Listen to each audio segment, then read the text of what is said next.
Não há maior desperdício para uma nação do que renunciar ao talento da sua gente. De acordo com o Índice de Capital Humano da sigla ICH, a próxima geração de brasileiros está com seu desenvolvimento comprometido devido à situação socioeconômica recorrente do país. O ICH ele é entendido como uma métrica que expressa o conjunto de habilidades dos indivíduos em uma geração e que determina o nível de renda e as oportunidades de trabalho com potencial de impactar futuramente a produtividade, a renda pessoal, o tamanho do PIB e a capacidade de geração de prosperidade para o país.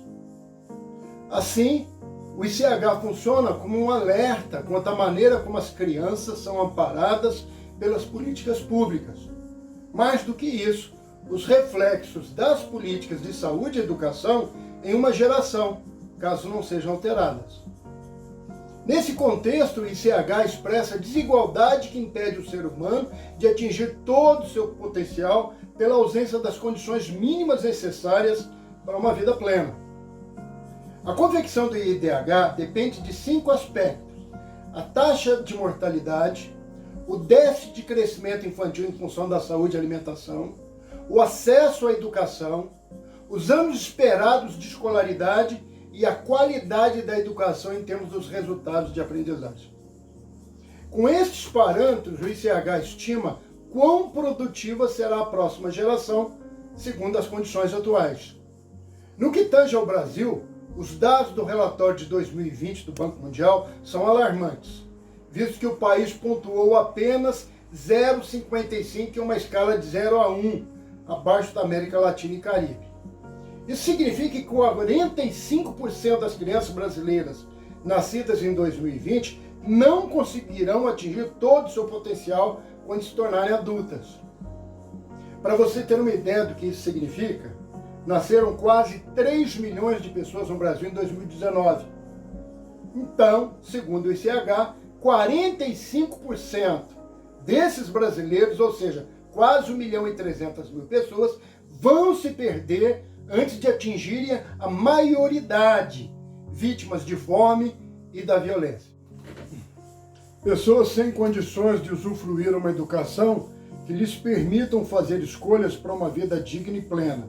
E isso a cada ano, caso a situação não se reverta.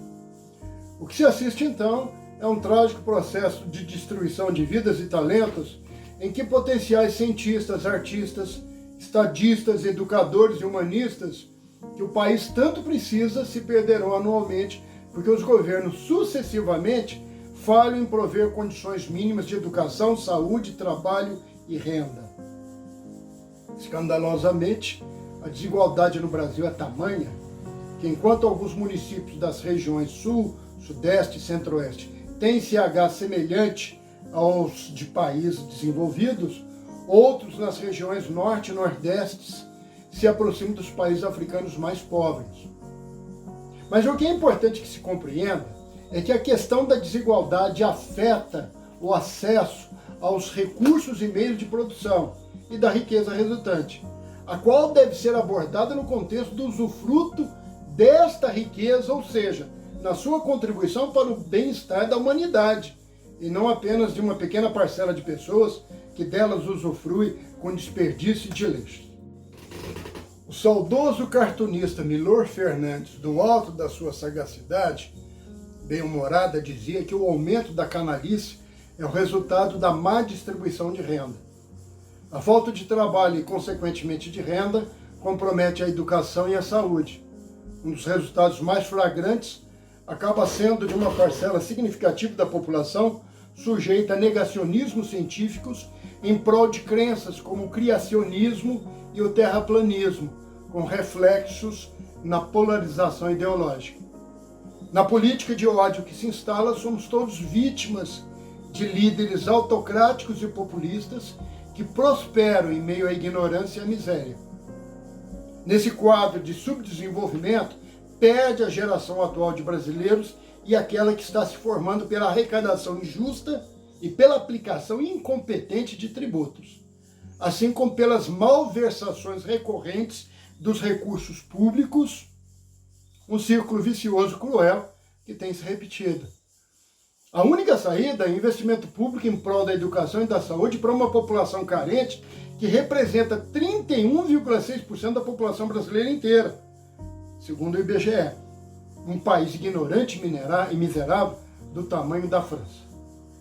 Com uma educação humanista inclusiva, é possível refletir sobre a realidade existente e daí escolher melhores representantes que garantirão, de fato, democracia e cidadania.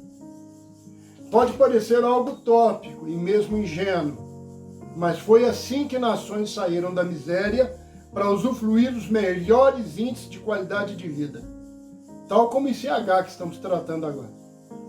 Vai levar tempo, mas as gerações que farão mais e melhor por esta nação estão nascendo e crescendo, e para tanto precisam de todo o nosso apoio e empatia. Muito obrigado.